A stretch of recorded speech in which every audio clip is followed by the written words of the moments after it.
सद्गुरु महाराज जय।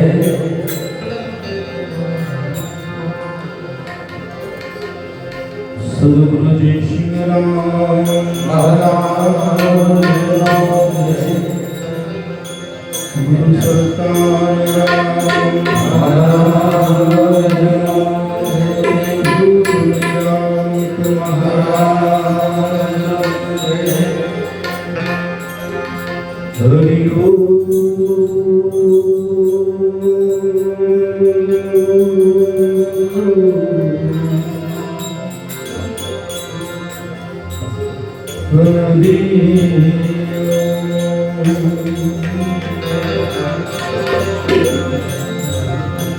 वक्रतुंड महाकाय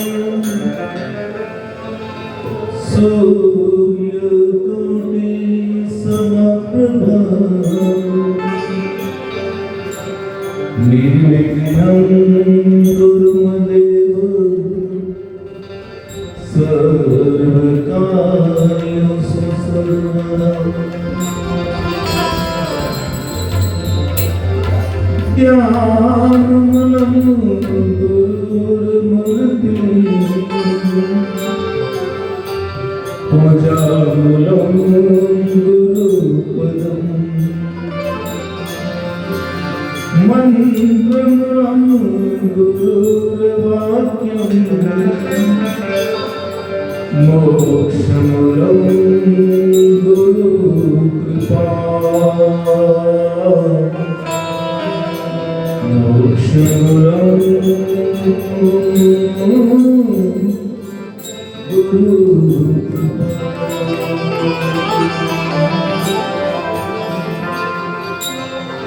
पावतरे पावन करे पृथ्वी देश विदेश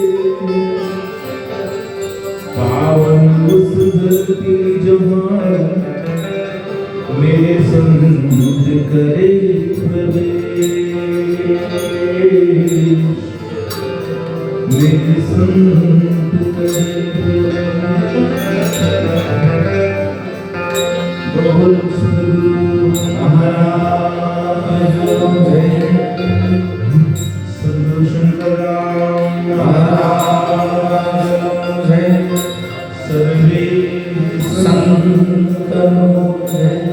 आज के आनंद आनंदित लाभ भोन की जय। આજના પતિત પાવન પ્રસંગમાં બહુ જ એનું સૌભાગ્ય સઘળું બને છે ત્યારે આપણને ભગવાનની કથા સાંભળવાનો અવસર મળે છે। એમાં જે આ ગંગાના તટ પર આવીને આપણને પરમ પૂજ્ય પ્રવીણા મહારાજના સ્વમુખેથી આપણને ભાગવત રસપાન કરવાનું ડાકોર ગુરુગાદીથી આપ સૌ બધા બધાયા છો। આપણે બધા એમને વંદન કરીએ છીએ અને રાખીએ છીએ કે આવું રસપાન અમારા જીવનનું એક સત્કર્મ બનીને અમારું સંભાળનું બને અને અમારા જીવનની અંદર જીવન ઉપયોગી જે પણ કંઈક છે એમને જે પણ કથાના પ્રસંગો નિમિત્તે અમને જીવનમાં મળ્યું છે અમારા માટે બહુ જ સૌભાગ્યની બાબત છે। કારણ કે રામચંદ્ર ભગવાન અને સીતા નાગરવેલના ઝાડ નીચે બેઠા છે ત્યારે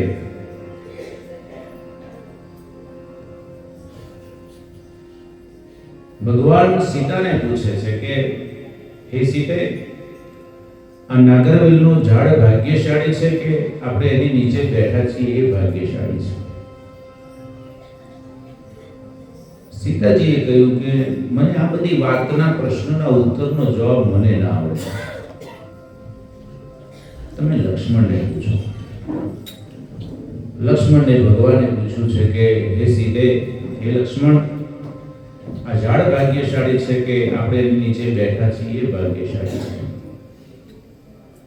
ત્યારે લક્ષ્મણ કે હું તો સેવાનો આતિક છું, મને સેવા કરવી ગમે, આવા જવાબો આપવા મને ના ગમે.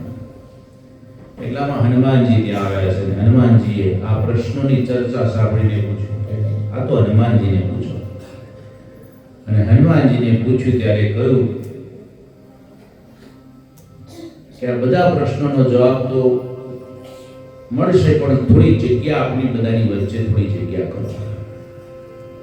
અને એ જગ્યા રામના ચરણોમાં અમે થોડી જગ્યા કરી ત્યારે લક્ષ્મણ થોડા ખસ્યા અને કહ્યું કે અહીંયા બેસો હનુમાનજી, હવે જવાબ આપો.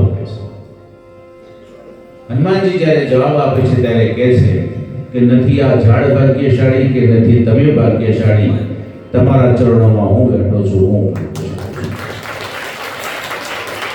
એમ આપણા બધાના વચ્ચે અમને બેસવાની જે તક મળી છે, હું ખૂબ ભાગ્યશાળી છું. भाग्यहीन को ना मिले भली वस्तु का भोग, आबा पग की दिन में कादू को आवा तो. જ્યારે ખરો કથા સાંભળવાનો સમય આવે ને ત્યારે કદાચ આપણે બેરા થઈ જઈએ તો કેવું થાય? એટલે આજે આ કાન એ કર્ણ છે ને, કર્ણને સાંભળવાનો જ્યારે સરસ અવસર હોય ત્યારે સાંભળી લેજો, અને આ મુખ જ્યારે ગવાય ને ત્યારે ગઈ લેજો. નહીં તો છેલ્લી વખતે સાહેબ આ કથા સાંભળશો ને તો પણ કઈ થાય નથી. મારે ઘણી વાર કેવું પડે, અરે જેના મુખમાં રામનું નામ નથી એવા દુરીજનનું અહીં કામ. જેના મુખમાં રામનું નામ નથી એવા દુરીજનનું અહીં કામ નથી. આ મુખમાં જો કદાચ આપણને ભગવાનનું નામ લેવું ના ગમે તો પછી આ મુખ શા કામનું છે? પછી તો પશુનું મુખ સારું છે.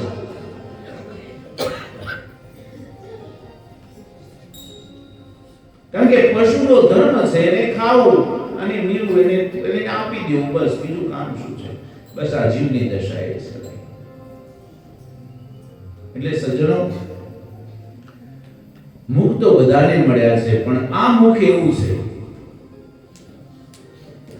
આ મુખને સંતોએ દ્વાર કહ્યું છે. એટલે જ આપણે આજે હરિદ્વારમાં બેઠા છીએ.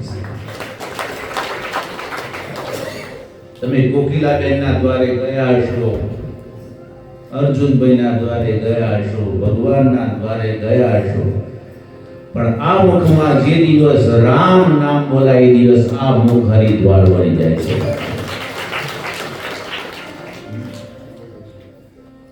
જે હરિનું દર્શન છે, હરિનું નામનું દર્શન અહીંયાથી આપણને થાય એ હરિદ્વાર છે. મન તો ભાઈ અહીંયા ઉત્તરાખંડમાં આવું તો હરિદ્વાર લાગે, અને ડાકોરમાં બેઠો હોય તોય હરિદ્વાર લાગે.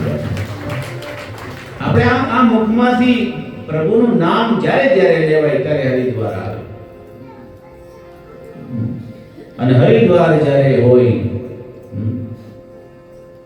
આપણે નહીં કહેતા મારે દ્વારે આજે ભગવાન આવ્યો છે. જે દિવસ આ મુખ રામ નામ બોલતું થઈ જાય ને એ દિવસ ભગવાન હરિદ્વારમાંથી આવે છે. એટલે સજ્જનો, આપ સૌ બધાને કહું છું, આ ઘરમાં જ્યારે દુર્ગતિનો સમય થશે, જ્યારે એની અંદર બરોબર વ્યાપી ગયું છે બધું દુઃખ, જે દિવસ આપણને ભગવાનનું નામ નહીં ગમે લેવું. આપણે નહીં કહેતા ખરી જોવાનીમાં જ ફરવાનું હોય ને, ત્યારે ખરી જોવામાં જ ભક્તિ કરવાની હોય, એટલે ધ્રુવને પછી છે. આપણે શું કે પાલીન કરજો, ત્યાર પછી તો પાલીન તો શું કરવાનું છે આપણે, પછી તો બધું પરવારી ગયા છે, ઇન્દ્રિયો શિથિલ થઈ ગયા છે, આંખની ઝાંખ આવશે, કાન બેરા થશે, જીભે લથડિયા ખાશે, પછી તો આ રામનું નામ ક્યારે લેવાશે? એટલે ભાઈ હું તો કહું છું, અહીંયા આજે આવ્યા છો તો મારે ગઈ ફેરી મેં ગયા વર્ષે પણ કહ્યું હતું, જેટલું ખરીદવામાં રસ છે ને એટલું ભેગું કરવામાં રસ રાખજો. કારણ કે અહીંયા જેના નિમિત્તે આપણે આવીએ છીએ એ નિમિત્ત તો આખું બાજુ પર જતું રહે છે, અને આપણું મનોભાઈ છે ને તો મસૂરી પહોંચ્યો. જેમ તમને નહીં કહેતા કે હરિદ્વાર આવ્યા છે તો ફરી લઈએ, તો હું એમ તમને એ જ કહું છું કે આ જીવનમાં આવ્યા છે ને તો કંઈક પામી લઈએ ભાઈ, કંઈક પામવા જેવું છે. અને હું તો કહું છું પામી લેજો. આ હાથનો અવસર મળ્યો છે, હાથના પગ ના થઈ જાય એવું બધું ધ્યાન રાખજો. કારણ કે પશુ છે ને એ 4 પગે છે. આ પશુ 4 પગે છે. ભલે તમે એમ સમજતા હોય કે આપણે 2 પગ છે ને 2 હાથ છે, પણ જો આ ભગવાનના નામની અંદર જો તાળી ના પડે તો તારા હાથ એ પગ જેવા જ છે ભાઈ. પછી તો હાથ 2 ભેગા જ ના થાય તો પછી હાથને પગ જ સમજવાના. એમ શું કરવાના કહો? ઘણા લોકો આમ ભજનમાં બેઠા હોય તો જાણે બેહણા બેઠા એવું મને લાગે. એટલે કોણ બેહણા મારે બોલે જ નહીં. હનુમાન બહુ વિરોધ મારે એનો. ભજનમાં જે બેઠા હોય ને એ મોજ ના કરે, કથા બેઠો એ હસમુખો ના હોય તો સમજી લેવાનો કે હરિદ્વારમાં બેહણા મારેલો થાવ. આપણે આનંદ આવવો જોઈએ. અને આનંદ ભગવાનને તમે ખરેખર તમે જોવો છે અહીંયા, ભગવાનને જો તમારે જોવો હોય તો અહીંયા પ્રગટ જ છે, મન દેખાય. પણ જે વખતે તમને જે ઘડી આનંદ આવે, નરસિંહ મહેતાનો આનંદ આવે એ જ વખતે ખબર પડતી હતી કે મારા જોડે ભગવાન રાસ રમે છે. ગોપીઓને આનંદ આવે એ વખતે ખબર પડી ગઈ કે ભગવાન અમારી હાથે જ નાચે છે. એક એક ગોપી સાથે ભગવાને રાસ રચ્યો. લો તો આ બધી કોણ છે? ગોપીઓ નહીં તો ટોપીઓ થાય. આ બધી ગોપીઓ જોડે. પણ તમને જે વખતે આનંદ આવે એ જ ઘડીએ ભગવાન તમારા ઓરમાં પ્રગટ થાય. આ ભુવન હારું લે, બોલો ભુવન સેજ જ ધૂણી ના કરતા કે માતા આવી ગઈ લે, બોલો બરા મુછાળા વાત ન હોય. પછી એ બેહી જાય. પછી એવો કે જક્ષીભાઈ મોણકાભાઈ પછી બોલવા મળે. પણ જો બધી એવું હલે તો બધી તો માતા જ દેખાય કે મારી મેરડી અંદર ઉતરી એમ. તમે આમ 4 કલાક આમ કથા બેહો તો તમને સમજ નહીં પડતી કે આપણા ભગવાન ઉતરે હોય એવું નહીં લાગતું.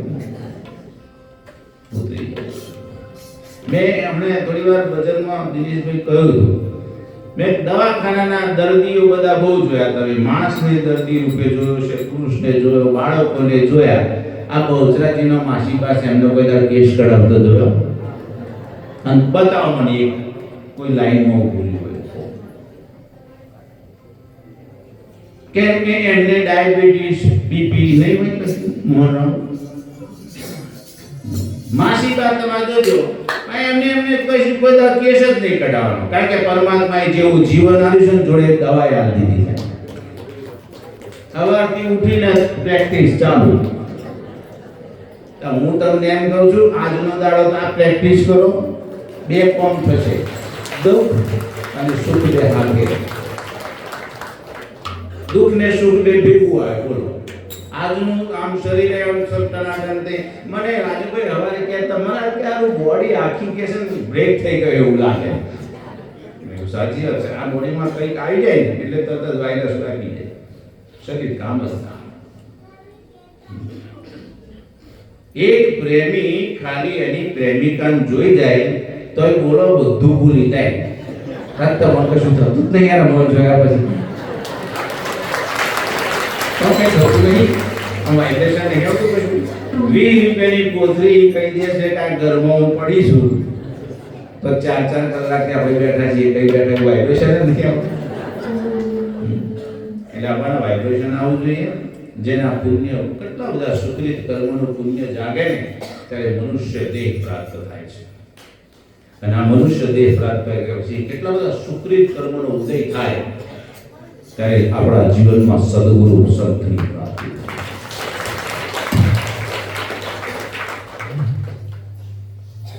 ભાઈ આપણે બધાને કહું કે આટલે આવીને પામીએ નહીં તો પછી આપણે નયા વગર ગયા. પછી છોડ ડૂબક્યો તો અમારી આયા હોય તો એક ભાઈ મને હવાનો શું કે મારા આ તો 2-3 વાર નહીં નાખું. મેં કહ્યું 1 કલાક ખાલી રૂમમાં આવી જાય કાયમ હું નાવાનું બંધ. મને કોઈ પૂછે તા કારના કે મારા નહીં આયા. મેં કીધું નાવા જ આવ્યો છું પણ તો નહીં અમારે અહીંયા નાવું છે. એટલે આ બધાને જો આનંદ તમને દેખાતો હોય ને તો હું અહીંયા એક જ વાત કરું છું કે અહીંયા એ ઘડી છે. આ જ ઘડી મારે આનંદની ઘડી. હરિમુખ જોઈને હું થઈ છું કે આજે મને મારા અમે ક્યારનો હું જોઈ લો તો ખરેખર આજનું જેમનું સ્વભાવનું જે કહેવાની શૈલી આપણે મહેણા તો એ તો મહેણા છે પણ જે શૈલી છે એ ભીતરના ભાવની છે. આપણે જીવનમાં ભીતર રહેલા એ ભીતર જો જાગી જાય તો ઘણા જીવનનો ઉદય થઈ જાય ભાઈ. એટલે આજે તો મારે આ વ્યાસપીઠને વંદન કરું છું કે મારા પૂજ્ય મારા દાદા સંતારામ મહારાજ એક વંદન એમને લખ્યું છે અને એ વંદન એવું છે બધા શબ્દો અંદર આવી જાય પછી મારે બાકીનું કંઈ કેવું ના પડે કે ક્યારે પ્રાપ્ત થાય. ને મારે ગુરુ ગાદીથી આપ સૌ બધાને અમારા ડાકોર ગાદીથી જે કંઈ અમારાથી જે પણ સહયોગ બને છે જે પૂરક બની અમે હું તો સાહેબ એ કહું છું અમે સીડીને બનીને ઊભા છે ચડનારા અમને કોઈ ના મળે. બાપુ સૌરાષ્ટ્રની અંદર સૌરાષ્ટ્રના કાક બાપુ એમ કહે છે એ તો અમે સીડી રે બનીને ઊભા રે ચડનારા અમને ના મળ્યા રે. અમે પગથિયું બનવા તૈયાર છીએ. એટલે આજે અમારે પૂજ્ય પ્રવીણરામ મહારાજનું ખાલી અમે પગથિયું બનીએ ને તો તમે સીડીએ થઈને ચડી જજો તો અમને થોડું મળે. સીડી બનવી છે અમારે તો કઈ બનવું નથી. અમે સીડી બનવી છે કે એ પગ તમારો પુણ્યનો પગ ત્યાં મુકાશે ને તો એ ડાકોર ગાદીનો સાહેબ ઉદ્ધાર થઈ જાય છે. એટલે સજ્જનો આપ સૌ બધા આ દ્વારેથી બસ મને અહીંયા જે પ્રેમ આનંદ ગયો જીવનમાં અવસર તો આપણને એવો મળ્યો છે કે અમને સમય નથી પણ કેમ છતાંય પણ અમારું એક કર્તવ્ય બને છે અમારી એક ભાવ બને છે. મારા જ્યારે કેમ ત્યારે વિકટ પરિસ્થિતિ અમારી ઊભી થતી હોય પણ તેમ છતાંય અમારું એક કર્તવ્ય મને એક લાભ થાય છે કે અમે હોય તમારે 400 દર્શન કરીને જઈએ અમે તમને એવું લાગે છે એટલે અમને લાભ થયો છે તમારા દર્શન એ વધુમાં સૌભાગ્ય અમારું. અમારા એક અમારા આયોજન કરતા જે છે અમારા દશરથરામને તાળીઓના ગણગણાટથી બજાવો સાહેબ. બહુ સુંદર એક આયોજન કરીને અમને વ્યવસ્થાની અંદર બહુ મજા કરાવે. આજે અમારા આદર્શોને ખરેખર તમે આ લોકો ઝાકીર હુસેન જબરો ન મારી દીધા. આ લોકો નહીં મોટે પછી જબરો ન મારે. ખૂબ અમારા સહયોગી બધા અમારા પરસોત્તમભાઈ છે આકાશ અમારા બેનજોના મારા કાયમી મારા સાધ્ય જેની મારી એની સાથે મારી રાતો હોય એ એવા વ્યક્તિઓ મેં એમને કહ્યું મેં કીધું આપણે જવું પડશે કારણ કે બાપુ નથી એટલે આજે મારે કમલેશભાઈ છે, ઉદયભાઈ છે, રણછોડભાઈ છે, બધા પ્રભાતભાઈ વિચાર કરતા છે કે હવે આપણે શું કે એવું લાગતું છે કઈ ક્યાં પગલા છે બાબુ આ બાજુ આગળ આવો તમારું કામ છે એટલે અમારા પેલા શૈલેષભાઈ ભાગવતી વાળા અહીંયા મંજીરાભાઈ છોકરાને તે હાથમાં યાદ દે પેલા પેલો મોટો ડાલો વગાડો હજુ એમને પ્રેક્ટિસ કરવાની બાકી છે આ લોકોએ મંજીરા તો છોકરો ના દીધા છે એટલે આપણે બધા પ્રેમથી મંજીરા દિનેશ કાળામાં છે આજે ખરેખર આપણો ભાવ એક વ્યાસપીઠને હું ગુરુ માનું છું અને ગુરુ એ ગુરુ છે અને ગુરુને અમે વંદન કરવું અમારે ઘટે અને એવું વંદન અમે કરીએ છીએ જ્યારે પરમ પૂજ્ય પરિવાર આખો આપ સૌ બધાને પૂજ્ય વ્યાસપીઠથી પૂજ્ય પ્રવીણ મહારાજને પ્રાર્થના કરો વંદન કરો હરે વંદન કરીએ ગુરુજી તમને શીશ નમાવીને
અમારું વંદન મારા પૂજ્ય મારા દાદાશ્રી આ ભજન લખ્યું છે એ વંદનની ધૂન સ્તુતિ રૂપે અમે આનંદથી વર્ણવીએ છીએ.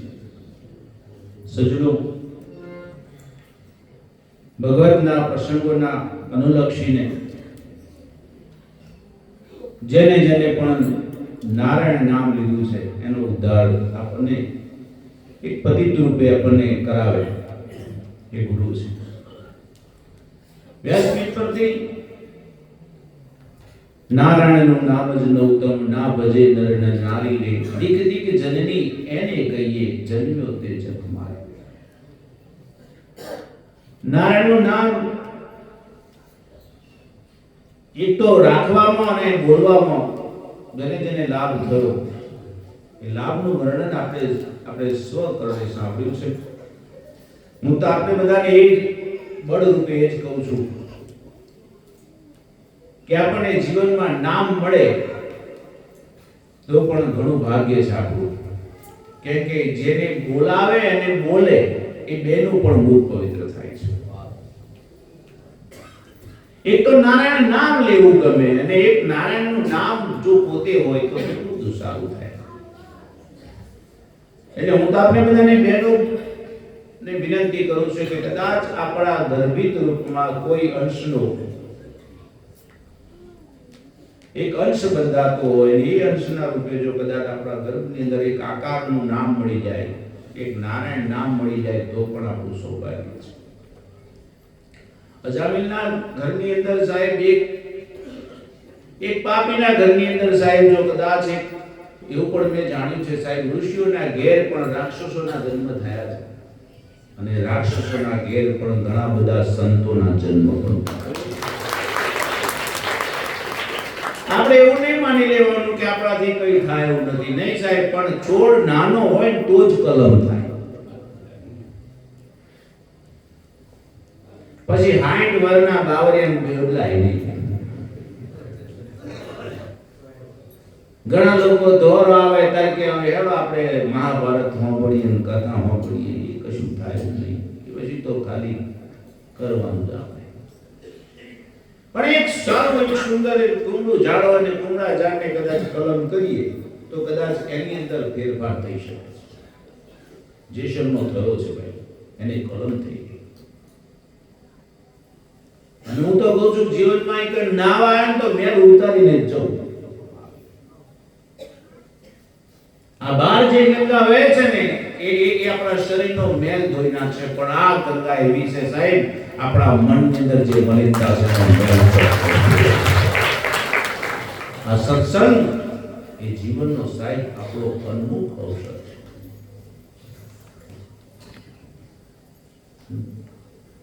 કેટલું મહારાજ આપણને પીરસે પ્રેમથી. આપણા જીવનનો સાહેબ ઉદ્ધાર કરવા માટે કેટલા બધા સંતોના પ્રયત્ન ચાલે ને આપણે કદાચ અહીંયા બચકો બધવા રહી જઈએ ને ફરવા રહી જઈએ તો ભાઈ આપણો ફેરો અસફળ થાય. અને એ સફળ ફેરાને સફળ કરવા માટે આ બધાને સૌભાગ્ય પ્રાપ્ત થયું છે ત્યારે મારું બળ રૂપે આપણે બધાને ઈચ્છું છું અહીંયા કંઈક નહીં નાખજો. આપણી અંદર પડેલી નિર્બળતાઓ કંઈક હોય તો ધોઈ નાખજો. નહીં તો ઘણા બધા એની જે અમારે એક ભાઈ કે બાપુ મેં શું છે વૈષ્ણવ દેવી જઈને આવે મેં પગથિયા કેટલા તાકી એ તો ખબર જ નહીં મને કે હું તો ચડ્યો અને ચડ્યો તો એવું ચડ્યો કે બહુ ચડ્યો પણ કે ગણવાનું જ ભૂલી ગયો. મને કોણ પૂછે ગણવાના? મેં કીધું અમારા જેવા પૂછે. અને પૂછતા પૂછતા એવું થયું મેં કીધું ભાઈ ચલ તને નહીં ખબર હોય તાકે મારા જેવું આશરે ખબર ગઈ 12 કિલોમીટર ચડવાનું આવે વૈષ્ણવ દેવી. મેં સરસ મેં તને વૈષ્ણવ દેવીના પગથિયા કંઈક અંદાજે ખબર રહી ગયા આટલા કિલોમીટર એવું બધું. મેં કહ્યું તારા બાજુમાં તારા ભાઈના ઘરના પગથિયા કેટલા? કે મારા જે તો 4 જ છે. મેં વૈષ્ણવ દેવીના ચડીને આવ્યો પણ મેં તારા ભાઈના ઘરના 4 પગથિયા કે તો મારા તું ચડું જ ના 2 વર્ષથી બોલતા જ નહીં. આ 4 પગથિયા ના ચડી એટલે એ બધા મકાવ એ ચડી નાખજે. અને આપણે બધાને કહું કે આપણે જીવનમાં ભાગવત હોમીને ઘેર જઈએ ને એને બીજા દાડે કોકનું પગથિયું ચડશું. અહમના પગથિયા એટલો જ છે 4. આ 4 પગથિયા ચડી ગયા તો ભાગવત હોમડી કોમની અને કંઈક કરજો. આપણે બધાને મારી ખૂબ વિનંતી છે કુમળા છોડને કલમ થઈ શકે છે પછી જાડા થઈ જાય પછી આપણે એમ કે કલમ કરીએ ના કરે. અહીંયા બધા કઈ નવ દંપતીને બધા કઈ આ નવા વર્ષના બધા થઈને આવ્યા છે પણ બધા કરજો મારી ભલામણ છે. અને હું કહું છું આ અવસરમાં કલમ થશે હું બીજામાં તો છે જ નહીં. કલમની વ્યવસ્થા જ નહીં આ અવસરમાં છે. અહીંયા બદલી શકાય જે છે તે બદલી નાખ્યું. હજારનું તો બદલાય. જે બધા નરસંહારો થાય મેં એને તમે જો આ વ્યાસ ભગવાનની કેટલી બધી ઉદારતા છે અને આખા પરિવારની ઉદારતા કેવી છે કે મૈત્ર ઋષિની વાત આવે જ્યારે તાપરની વાત આવે બધાના જીવન જોવા જેવા છે.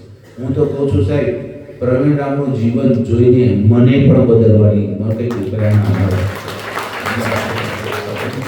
મળે કંઈક મળતું હોય મારે કંઈક બદલાવું મારું કંઈક ભૂલવું.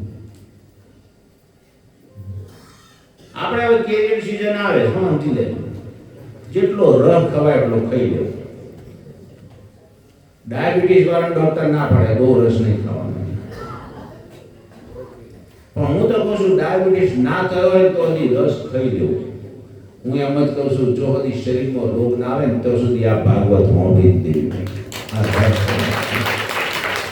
આ રસ છે એક જાતનો. એ રસ આપણને આમ પછી જાય પછી તો પછી અનુકૂળ જ આવે. પછી તો દર વર્ષે આપણે કે 18મી ફેબ્રુઆરી ક્યારે આવે બસ વિચાર જ આવે. વિચાર આપણને આવે છે. સજ્જનો કલમ કરવા માટે બહુ નહીં હોતું કે પેલી ડાળીને ખાલી આમ ક્રશ કરીને પેલી ડાળી મૂકવામાં જ આવે પછી એને લેપ કરી દેવામાં આવે. અને લેપ કર્યા પછી છાણ માટીનો એનો પાસ કરીને એને પાટો બાંધીએ પછી ટેન્શન 8મા દાડે એન ફૂટે કારણ કે એનો રસ તો મળવા જ મળે ટોચે. અને એ રસ ટોચે મળે ને પછી એને ફળ ના આવે પછી મોળ આવે અને પછી એની અંદર ફળ આવે અને ફળ તમે ચાખો ને તો સાહેબ મીઠું જ આવે છે કારણ કે કલમ કરેલો આંબો હોય ને સાહેબ એ ફળ મીઠું આવે છે. હું તો કહું છું સાહેબ આપણે અહીંયા કલમ કરી દેજો સાહેબ ફળ આવશે. ભાગવત ફળ છે સાહેબ અને ભાગવત ફળ જ્યારે આપણને ચાખવાનું મળે ત્યારે બધા રાજી થાય અને રાજી ત્યારે થાય છે જ્યારે ફળ મીઠું લાગે. ઘણી કેરીઓ એવી આવે ને એક જ ચીરી ખાઈએ ને આખો દાડો ખબર પડી જાય. મને એક વખત મહારાજ ગયો તો બાર ગમતે બાપુ કે ઉનાળામાં કેરી કાપો મેં કાપ ભૂલમાં એને ખાટા આવવાનું ચીરી વાગી દીધું. આખો દાડો હમજ વધી દ્વારમાં કોઈ મિલાય નહીં એવી એવા દોત ખટાઈ ગયેલા ઘણા લોકો આખી જિંદગી હાય થાય વધી મળે તો દોત ખટાઈ ગયેલું બોલે હમણાં એક સરસ ભાઈ વાત કરી કે ખરેખર કે સુગર વધ્યા પછી તો કે મીઠું ના બોલવું જોઈએ તો કે કડવું જ બોલે બધા લો સુગર વધી જાય પછી તો મીઠું બોલવાનું થાય મીઠું ખાવાનું થાય બોલવાનું ના થાય તાકે એકલો કાગડો જેવું બોલે આવું રૂટીન ચાલે એ ભાઈ ઔષધ તલસ થાય મીઠો આંબો મળી જાય કેરી રોગ ખવાય તો મીઠું થઈ જાય જીવન પણ અમૃતમય બને છે અને અમૃત ફળ ખાવાની અંદર ઉંમરનો તકાજો નથી ભાગવત એવું કહે છે કે ભાગવત સાંભળવા માટે ઉંમરની જરૂર નથી સાહેબ ભાગવત એક રસ છે અને જો તમે દૂધિયા દાંત હોય ને એને પાક્કું પણ ના આવે સાહેબ દાંત દૂધિયા હોય ને એ ડર છે ખવડાવાય નહીં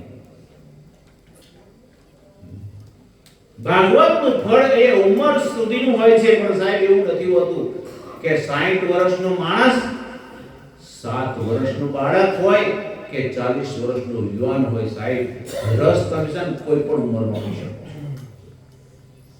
રસ હોય ને ગમે તે ઉંમરમાં પીવાય પણ ફળ ખાવાનું આવે તો અમુક ઉંમર હોય કારણ કે અમુક ઉંમરમાં દોત તમારું મજબૂત હોય તો તમે ચોપણ ગયે નહીં તો પછી દોત દુખે બત્રીસી પડી ગઈ હોય તો આપણે હાલાલ કરીએ તો પેટમાં ના પચે તો દોત પડી જાય એવું ડોક્ટરનો નિયમ છે તો આપણે ડુપ્લિકેટ બનાવીને લોકો આવવા મળ્યું કે ખાઓ ખાઓ એટલે ભગવાને નોટિસ મોકલી તો એ શું વર્ગ્યા હતા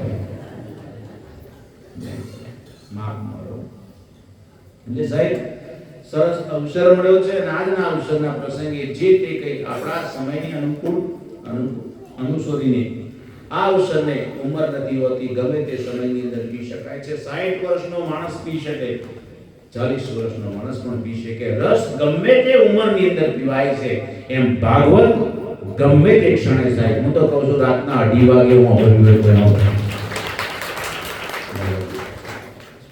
એટલે સજ્જનો આજના પ્રસંગને આપણે સમયના અનુકૂળતાએ જો આપણે આરતી અને ધારણો ક્રમ પર બાકી છે આ તો કેવું છે